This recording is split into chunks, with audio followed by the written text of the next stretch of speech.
90.1 FM WEFT with your girl Renee on July, and I am bringing you another episode of my wellness series, Health and Soulful Being, and we are getting you in the groove of mindfulness in your eating and cooking habits. And I am so very pleased to have culinary extraordinaire as well as teacher of the School of Metaphysics, Katrina Parley. And yes, see, her name even says cooking. Either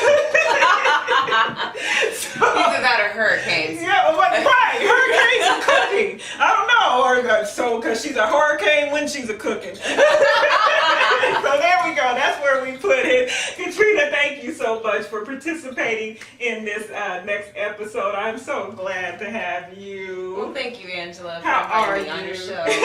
I'm great. Wonderful.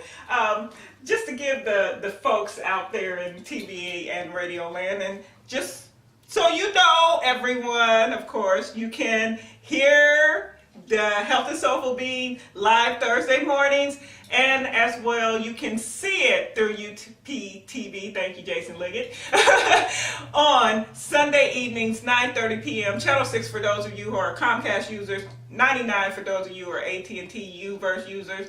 But even if not, if you have access to the computer and the internet, you can go to my YouTube page, Renee on July, and I've compiled all the episodes together in a playlist. So if you missed the episode, never fear, because Angela has brought you near to one space.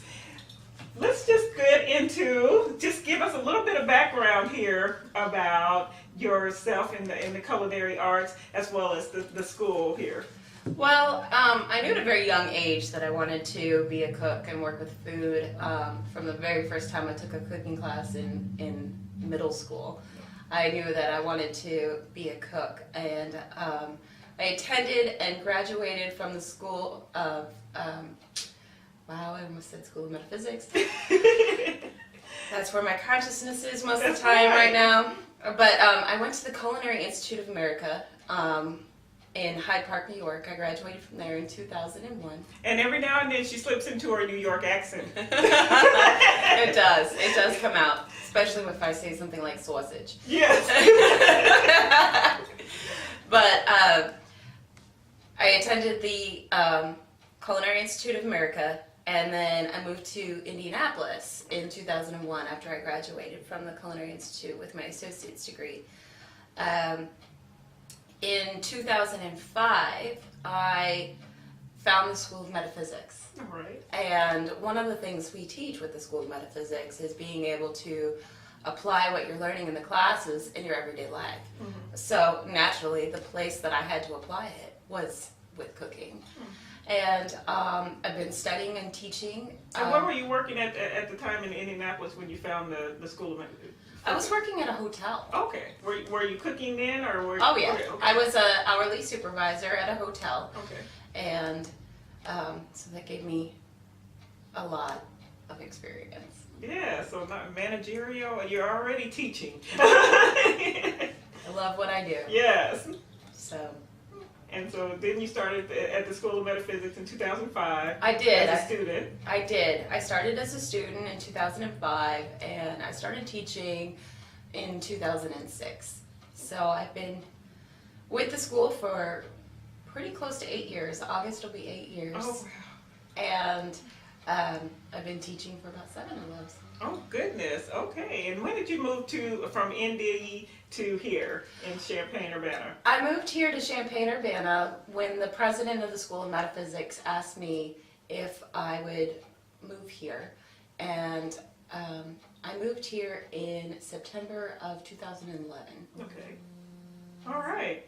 So you've just been here shy of 2 years. Yes. Almost. Okay. Wonderful. And you've been teaching classes since then. And I was one of Katrina's students. I told you guys I had taken some courses or classes at School of Metaphysics. So Katrina was my teacher, my instructor. So as far as the School of Metaphysics and this whole concept, which I had the pleasure of viewing several weeks ago on this kind of being aware as you're cooking your foods and you're preparing your meals. How did that concept come about to you? Was that something that you had always thought about doing in the back of your mind, or did one day you say, oh, I can apply, like you said, you're applying the metaphysics studies to your everyday life? How it really began was when I started at the School of Metaphysics, I had ADD really bad. Okay. And we started learning the skill of concentration. And so the place where I could begin to apply what I was learning was concentrating. And so I would actively practice while I was cutting up vegetables or something like that, of being fully present, fully mindful of what I was doing with the food. Okay. And it was later on that I learned about how our thoughts are sticky. Mm-hmm. And so everything you touch and come in contact with, we leave our thought impressions behind. And so that's when I began practicing consciously putting thoughts into the food that I was preparing for people. And did you see a difference between when you were actually being fully conscious of what thoughts you were putting on the foods that you were preparing, as opposed to when you were just preparing food? Did you see any noticeable differences, or did anyone say? I started getting a lot of people being like, wow, that's really good. That's like, tastes so super awesome. Mm-hmm. And it really, there's nothing different than what I made and what the guy next to me made, except for that thought form difference. All right, okay. And so let's get into this whole thought in preparing a food. I like to call it mindful eating. Do you call it something different, or mindful cooking? No, mindful cooking works very well, actually. So that's what I kind of like to call it.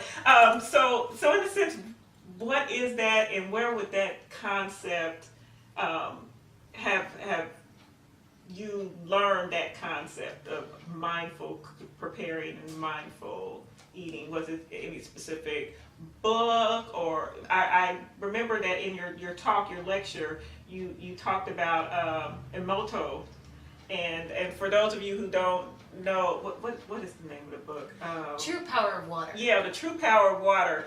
And Emoto goes into this whole amazing explanation of how water, when you put certain thoughts on it, changes into these different forms, and it was showing some amazing crystals from the positive forms, or you know, if it was prayed over, it had this crystallized formation, and then if something was really negative, it just had this. It didn't even crystallize. Yeah, it didn't. The negative thoughts didn't even crystallize. It would make these warped, frozen solids. Yeah, like this whole ugly, almost monstrous thoughts. And I remember you showed a clip from What the Bleep Down the Rabbit Hole, and showing these beautiful pictures of Emoto that Emoto has taken. And there was a guy who said, if thoughts can do that to water, imagine what they do to our bodies. Yes, imagine what it does to our body. So is that was it from that kind of learning? It was that really got me thinking about, wow, like if I'm angry at my coworker and I'm preparing this food, that anger, that negativity, that yucky looking water crystal is going into the food, because you have to realize that his experiments with water crystals were just amazing, because it helps us to really see how we affect those things.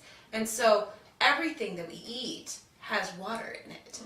Our bodies are supposed to be like 70% water. Yeah, it's like 74% water is made up of our body. Exactly. And so those thought forms are, in us. Yes. And so when we're taking that food into our bodies, we're taking that into us as well. And it's something that I haven't heard a lot of research on. I think it would be really interesting, since I work at a hospital right now, to see if the patients that I serve get better faster or something like that. I think that would be a really interesting to find out. All right, see, you heard it there. Director of the hospitals in Champaign-Urbana. No, I'm kidding. I'm not. The views and opinions are expressed are not those necessarily of the station, nor the board of directors or the station manager. I have to put that in there. That's our disclaimer. So if I say something, I'm not directing you to everything. Don't push it onto WEFT or UPTV. Come after me. So I just wanted to let everybody know that. So, as we're talking about just the mindfulness of cooking and the mindfulness of eating, one of the things that it just made me think about, and I'm just asking for your opinion on this. Do you believe that some of the things that are going on, especially within our country, where it just seems like so many people are angry, do you think that our foods and they have so many different thought processes about foods and the chemicals in the foods, and it's making you wonky and all this kind of stuff? Do you think it is coming from a portion of it? It might be coming from how we are preparing it, being in this kind of technological, and everything's got to be really fast, so we're not really paying attention. It's just let's grab it and go kind of a thought process, and that's why we're kind of in this frenzied state. It could be related. I could see how it could easily be related. I cannot, say for sure. Yes. Yeah, definitely. We don't have a scientific data behind exactly. But I do know that you got to think of it. If people are putting thought forms on food when they're touching it and handling it, so their thoughts are going onto your food, and then when you think about processed foods, I mean the machines are doing it. And so I could see how it could lead to those kind of things. A lot of people eat a lot of processed food and fast food and stuff like that. The key thing to do for yourself is that you mindfully eat that food, which means give your attention to your food when you're eating it. I know even I get into those states where it's just like, oh, I've got 5 minutes to eat. You're right. Shovel it in real fast, Yeah. or you're eating while you're driving or something like that, and it's a distracted state. But when you have the opportunity and the ability to sit and really enjoy your food, enjoy your company if you're having company, one of the things that I recognized that I used to do is I used to sit and watch the news while I was eating. And I recognized, wait a minute, how negative is the news, really? Right. And so all that negativity is coming into me while I'm eating this food. And so that is made up of water. that is made up of water, exactly. And so at home, at work, I actively try to think positively while I'm preparing food.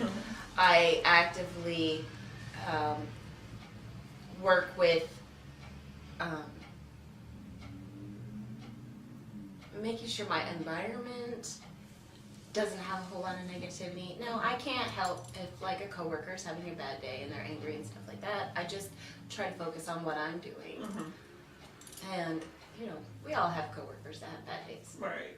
I have my bad days. Yeah, so I'm saying I'm not perfect. Right, we've all had our bad days. I've had many.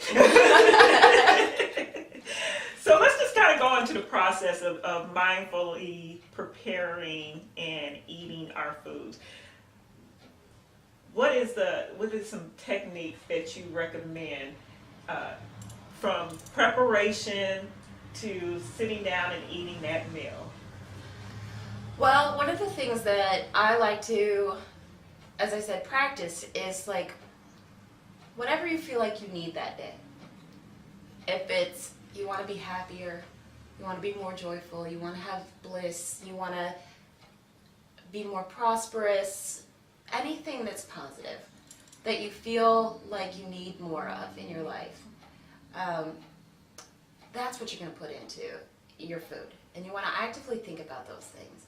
And, you know, some people, it might help them if they have some music that feels good while they're actively preparing their food. Okay. I had an experience where I was making cookies for a bake sale that we were having. And I was working on putting, I think, joy into the cookies. Mm-hmm. And I found that the longer I was working with these cookies, because they were little gingerbread men, it was Christmas. Okay. And I did icing, and I made all these cute gingerbread men. And the longer I was working with the gingerbread men, I just kept giggling and just giggling and giggling.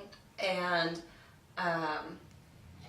the lady that received the cookies, I heard from the person that gave them to her, said her son was just loved the cookies and he wanted to have the cookies and he was just so happy to have the cookies.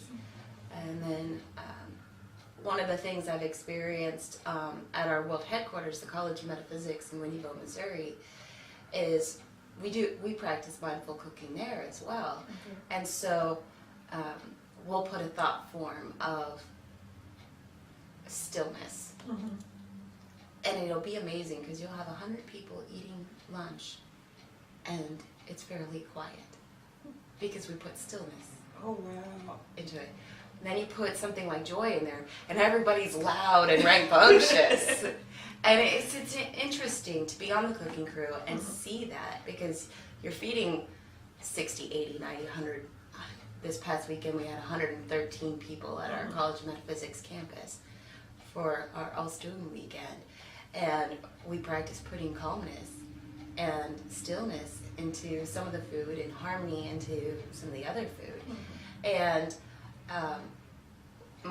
one of the students that went with us this weekend, she was telling me about how she has problems with eating food. She either doesn't feel full or she gets sick after she eats. And she said everything she ate while she was at the College of Metaphysics this weekend, she felt full, she felt good when she was done eating it.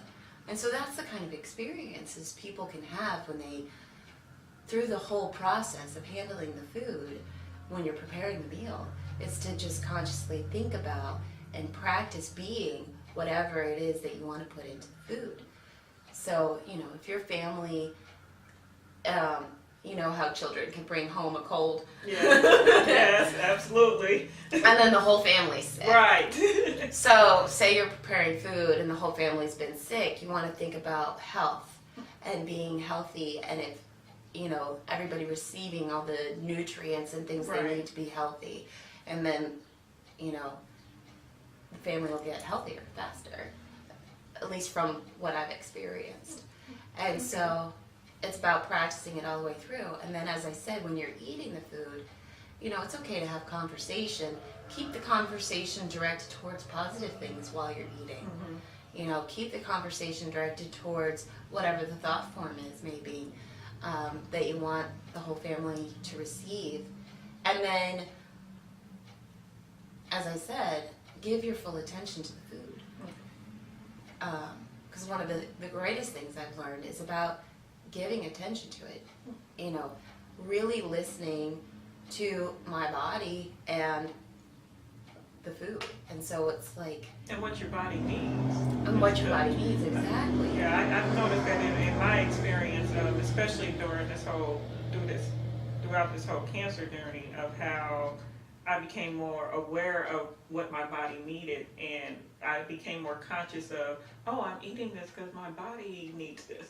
You know, exactly. Your body, it's like whatever you need, your body is going to tell you what it is. And so you can kind of, and even in the sense of, you know, if you're craving potato chips, you know, it may not so much be it could be one or two things, or not one or two things, but it can be one of many things. It could be the salt, because our bodies is made up of some salts. It could be the starch.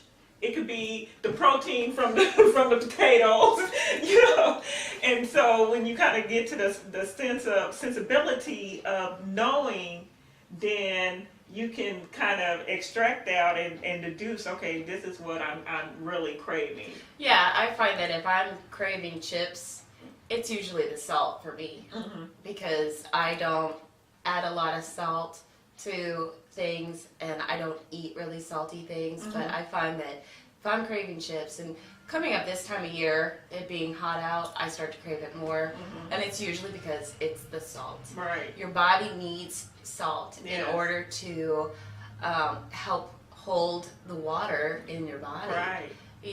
Salt helps you keep hydrated. Yeah. That's why products like that add electrolytes. Electrolytes are salts, and so sometimes it may not be chips that I crave, but it might be a Gatorade that I crave, and it's the electrolytes. It's the salts. It's my body needs it because I'm starting to get dehydrated, and it's usually closely related to my body craving water as well. So I have a tendency to eat chips and drink water together. Well, I think we all do. It's kind of sometimes you start eating it, and then it's like, oh wow, I'm parched. Let me drink some water. And so then you're drinking water, which will require you to have more salt to hold the water in, or to. Well, sometimes you don't want to hold that much water. Well, yeah, you don't want to retain that much water, because then that's when you start getting the bulges. So, how about when you're out and about, and okay, we've got to go to McDonald's and get something to eat? How can you practice the mindfulness in the fast food? Because of course you're not there for the process of, first of all, even making the patties or whatever, or the fries, or even in that whole delivery system. So when you get your food, how can you practice the mindfulness from that point, especially because you don't know who was handling your food. So. You don't know who's handling the food. Actually, what Emoto says in his book, and I've practiced it, is the best thing to do to overcome any thought forms that have been put on food that you haven't handled yourself is to pray over it. Okay. And it doesn't have to be, a long prayer. No. Usually what I say is something like, bless this food, let me receive all the nutrients from this food that my body needs, and everything else just wash through. I personally have a tendency to avoid fast food. But if I have to eat fast food because we're traveling or something like that, that's the kind of thing that I do. So praying over the food in that way, that kind of can dispel some of the handling that you're unaware of. Emoto has pictures of the Fujiwara Dam before and after some monks prayed over the dam. And the transformation in the water crystals are just amazing. And it was just a prayer. And so, just seeing the comparison of those two crystals says, I can do the same thing with the food that I receive at the fast food place, or the food that I pull out of the microwave, because he does talk about how microwaved food, it transmutes and disorients the water crystals in microwaved things. And so microwaved food and processed food and fast food for sure, I'll pray over it. Restaurant food, it depends. Like if the people in the back in the kitchen that are handling your food, they're happy and they love working with food and everything, then you'll feel it. You'll be like, man, that was the best meal ever. And I recently experienced that at Radio Maria. It was like, oh man, if I wasn't going to embarrass myself, I would have picked up my plate and licked it. That's how good the food was. And so I know that the people that work there have to be happy and really enjoy working because enjoy their craft. Exactly. Because and Radio Maria is kind of like a family. Isn't it a family restaurant type of? I don't know. It was the first time I ate there. So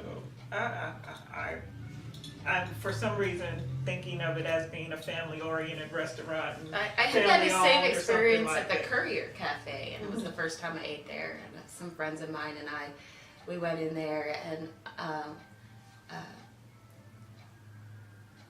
the food was just amazing. It was really amazing. All right. There's other places in town that I'm just not thinking about. It. There's plenty places that I can think of where well, if I could turn the phone off. Goodness, yeah. That's why I love live things. You never know what I'm going to say or what's going to fly off, and that happens to me all the time. So anyway, but as we continue on this mindfulness, of course I was interviewing Dr. Pam about meditation. Is mindfulness a good form of meditation, especially in cooking? And it can be. It can be very entraining. Do you find yourself in a meditative state sometimes when you're preparing? I do, actually. And it's funny because every once in a while, a coworker or somebody will come up behind me or around me, and I've been so focused on giving all my attention to what I'm doing that they'll startle me.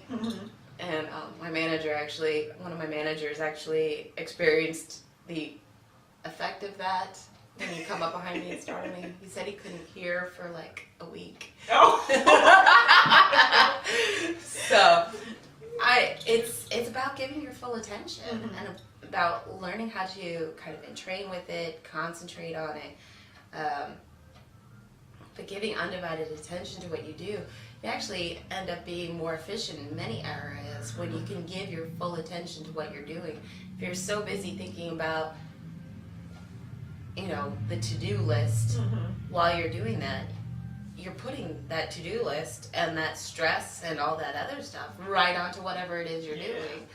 And you can be way more efficient in all areas of your life by learning to practice mindfully giving your attention to what you're doing. Oh, wow. It's about being fully present. Fully present.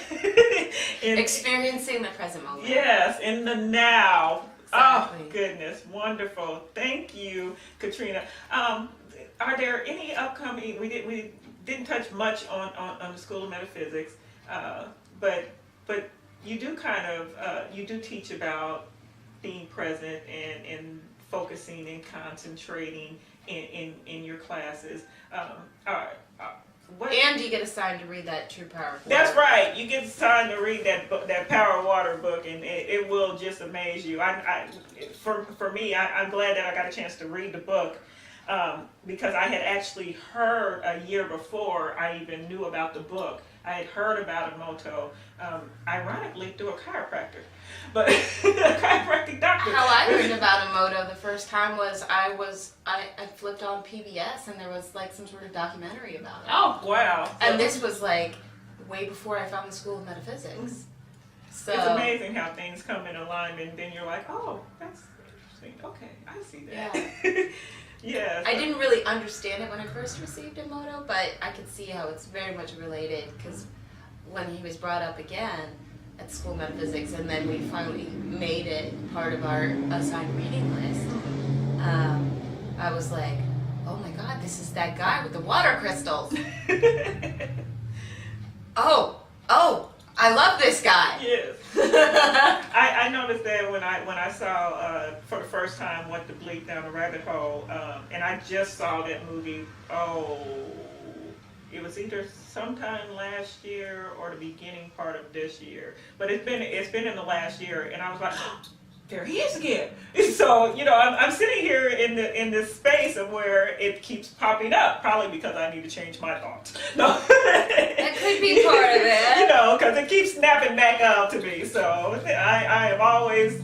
Well, maybe you just need to be more mindful with your cooking. That's right, I do. I probably do because definitely with my eating. I've noticed that my little trachea does not handle as the big chunks of food that I'm used to. And concentrate, chew the food. Yes, it's like, okay, you have to chew now before you swallow. I've done it myself, trust me, especially working in busy kitchens for the last 16 years. You get kind of in that fast moving, I only got 5 minutes to shove this hamburger down my mouth or whatever it is you're eating, and it's just like, and you're like, the food chunk gets stuck right here, yeah. It's like, oh, that was a little big. Ow, that hurts to swallow. Exactly. And then you try to like me, I'll try to, swallow some water or something like that, and it just makes it hurt worse. so then I'm like, okay, slow down, chew your food. Exactly. Chew your food before you swallow. Well, are there any upcoming events that we should know about at the school? Well, one of my other passions with the School of Metaphysics is dreams and dream interpretation, and she's really good at that. We'll have to come back for that one. You're welcome to. Yeah, I'll bring you a couple more dreams. But we have formed a meetup group called Dream Catchers. Okay. It's through meetup.com. You can find out our Dream Catchers schedule. And the Dream Catchers meet once a month, and you can join us on meetup.com. Dream Catchers is all about promoting a global community that values dreaming. Okay. And so it's just about discussing dreams. I don't actively interpret dreams, though if somebody did ask me to interpret a dream, I would. But it's about promoting dreaming and everybody talking about dreaming and dream experiences. And then closely related to that is the first Wednesday of every month, dreamschool.org, which is one of our websites that is dedicated towards dream study, does a Dreamcatchers monthly public Q&A webinar. And so that runs from 7 to 8 every first Wednesday of the month. Okay. Excuse me. Live TV, of course my voice clogs up. So the Dream Catchers, and then we're always forming classes. We have, in July, we have a School of Metaphysics Friends and Family Reunion that we're planning. So if you're interested in knowing more about that, definitely give us a call at the school. And we have classes forming all the time, lectures, things like that coming up. So you can give us a call at School of Metaphysics. It's 344-2270. All right. Or you can come here. So. Or you can Urbana us. You can email us at urbana@som.org. All right. And we'll get you more information that way as well. Okay. Or stop at school. Yes, that's on the corner of East Main Street and Cottage Grove. And Cottage Grove. In Urbana. You want to come past the Snooks in Urbana. I'm a markers person, so it's like, and then you'll go to the stop sign, and there you will see the School of Metaphysics right there on the corner to your right. Urbana at SOM.org. Or what's the telephone number again? It's 217-344-2270. 2270. Katrina, thank you so very much. Thank you so much for participating, Angela. And thank you for bringing some more awareness on how we can focus our mind on what we eat and think positively and pull those positive ions and waters and everything else, nutrients into our system to give us a healthier you, a healthier and a well you. Well, just remember, what you give your attention to grows. Yeah. And so when you give your attention to positive things, those are the things that grow. Positive things will grow. And wonderful closing thoughts. Once again, you're listening to 90.1 FM WEFT with your girl Renee Angela, and I am concluding another episode of Health and Soulful Being. As I said before, UPTV Sunday evenings 9:30 p.m. But you could always hear the series or